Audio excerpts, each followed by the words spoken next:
दोस्तों, आप लोग का फिर से स्वागत है मेरे चैनल मेरी लाइफ मेरी कहानियां में। और आप लोग प्लीज मुझे इसी तरह सपोर्ट करते रहें ताकि मैं आप लोग के लिए कहानियां लाती रहूं। आज की कहानी का शीर्षक है आरपी अवेयरनेस इवेंट। तो इस कहानी में हम जानेंगे कि आरपी पेशेंट्स के लिए भी अवेयरनेस इवेंट का होना कितना ज़्यादा ज़रूरी है और टीवी में हमारे लिए कोई शो बनाया जाए, कोई फिल्म लाया जाए, ये कितनी ज़्यादा ज़रूरी है। तो आज हम लोग इस कहानी में इसी बात को जानेंगे, जहाँ पर ये कहानी शुरू होता है एक लड़के की सोच और समझ से। एक लड़का जो कि 7th क्लास में पढ़ता है और वो काफ़ी ज़्यादा ही दुखी रहता है। वो अपने स्कूल में काफ़ी लोगों को सपोर्ट भी करता है और सभी से अच्छे से दोस्ती करके भी रहता है, सभी से मिलजुल के रहता है और हिंसा की भावना उस लड़के में बिल्कुल भी नहीं थी। वो लड़का कभी भी झूठ भी नहीं बोलता था और वो कभी कोई गलती किया भी रहे तो टीचर को सच सच बता दिया करता था कि हाँ, मैंने ही गलती की है और मेरे से ही ये गलती हुई है। लेकिन कभी कभी उसको बहुत से लोग इतना कुछ सुना जाते थे कि जिसके कारण वो काफ़ी ज़्यादा ही परेशान रहने लगा। वो कभी कभी मन में ये भी सोचता था कि मैं इतने कुछ सुनने का हकदार नहीं हूँ, लेकिन फिर भी सुन रहा हूँ। ऐसे ही एक सुबह वो लड़का काफ़ी ज़्यादा ही परेशान और दुखी मन से स्कूल जाता है, क्योंकि उसको पता है कि उसके क्लास में थोड़ी प्रॉब्लम चल रही है और इस प्रॉब्लम के कारण उसके दोस्त हैं वो उसे टीचर के आगे फंसा रहे हैं। उसके दोस्त ने खुद ही प्लान बनाकर एक दूसरे का किताब चुराया हुआ होता है और दोनों दोस्त उस लड़के पर आरोप लगाते हुए कहते हैं कि चोरी तुमने ही की है। वो लड़का घबराते हुए कहता है कि मेरी आंखें सही नहीं है, मैं कैसे चीज़ों को चुरा सकता हूँ।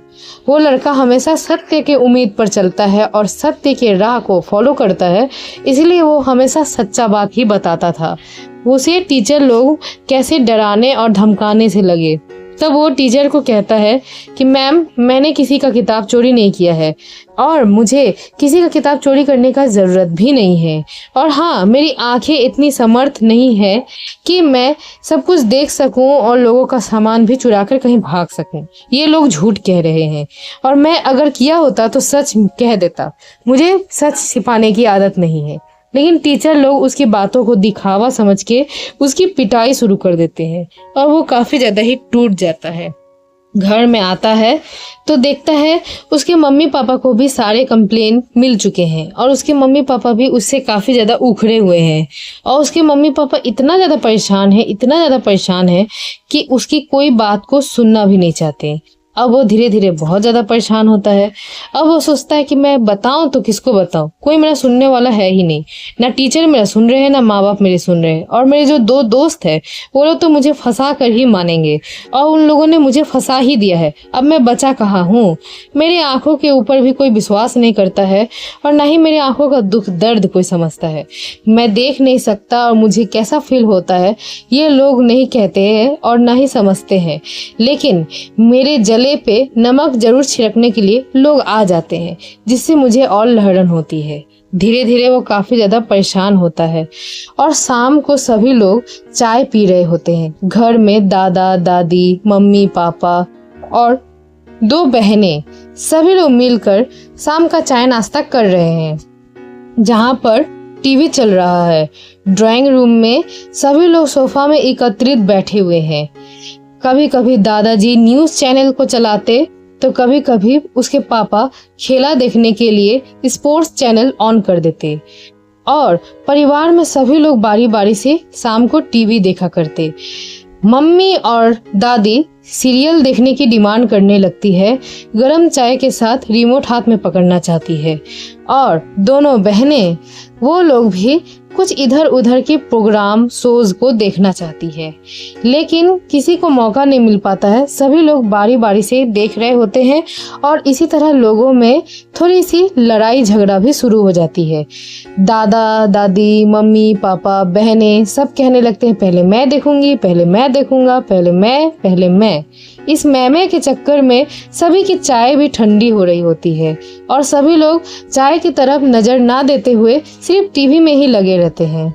अब धीरे धीरे करके ये लड़का, जो कि अभी सिर्फ 7th क्लास में पढ़ता है और अपने स्कूल की इन आदतों से काफ़ी ज़्यादा परेशान है, वो भी इन सभी लोगों का झगड़े को सुलझाने में चल जाता है। गुत्थी को सुलझाते सुलझाते पता चलता है कि दोनों माँ और दादी की सीरियल का टाइम तो मिस हो चुका है, अब सीरियल वो लोग देख नहीं सकते। और दादा और पापा का खेला और खबर का ये सिलसिला तो हमेशा चलता ही रहेगा। दोनों बहनों को मौका मिल जाता है टीवी देखने का और दोनों बहनें एक शो लगाकर बैठ जाती हैं। वो किसी टाइप का अवेयरनेस शो था जिसमें कुछ बीमारी के बारे में बताया जा रहा था, कुछ डॉक्टर लोग इस बीमारी के बारे में बता रहे होते हैं और साथ ही साथ कुछ पेशेंट लोग अपना साझा कर रहे होते हैं इस बीमारी के साथ हो रही जर्नी को। सभी लोग बहुत ध्यान से इस शो को देखने लगते हैं, सुनने लगते हैं और चाय कब ठंडी हो जाती है लोगों को पता नहीं चलता है। लोग उठाकर कप चाय पीते हैं और साथ ही साथ इस सीरियस और पैथेटिक प्रोग्राम को देखने लगते हैं जहां पर कुछ मेंटल डिसेबिलिटी के बारे में बातें हो रही थी और कुछ चीज बताए जा रहे थे। उसमें कुछ डॉक्टर था, माँ बाप थे और कुछ लोग थे जो कि इन चीज़ों को सफ़र कर रहे हैं, वो सारी चीज़ें बता रहे होते हैं।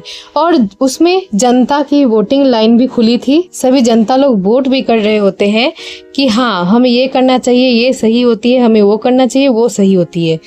इन्हीं सब बीच में वो लड़का उठकर कहीं चला जाता है और परिवार लोग को उस पर नजर जाती है। सब लोग उसे आवाज देते हुए कहते हैं, कहाँ जा रहे हो, कहाँ जा रहे हो, आकर बैठो, तुम भी देखो, तुम्हें अच्छा लगेगा देखकर और तुम लोगों की मदद करना सीखोगे।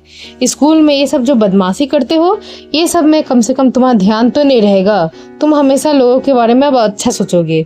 वो लड़का कहता है मैं कुछ भी बात नहीं करना चाहता आप लोगों से, और लड़का अकेला फील करते हुए चुपचाप से वहां से निकलकर अपने रूम में जाकर मुंह छिपाकर रोने लगता है। पीछे पीछे उसकी दीदी जाती है।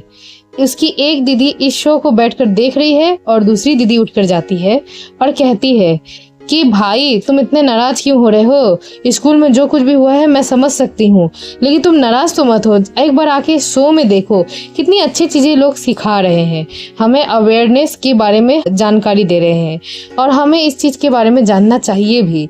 वो लड़का कहता है कि मेंटल अवेयरनेस के बारे में बहुत सी शोज होती हैं, लेकिन क्या दीदी कभी रेटिनाइटिस पिगमेंटोसा के ऊपर कभी कोई शो बना है टीवी का, बताओ। उसकी दीदी दंग खड़ी रह जाती है, उसकी दीदी बिल्कुल चुप रहती है और दूसरी दीदी पीछे से सब कुछ सुनती है तो उसके हाथ से चाय का कप छूट जाता है।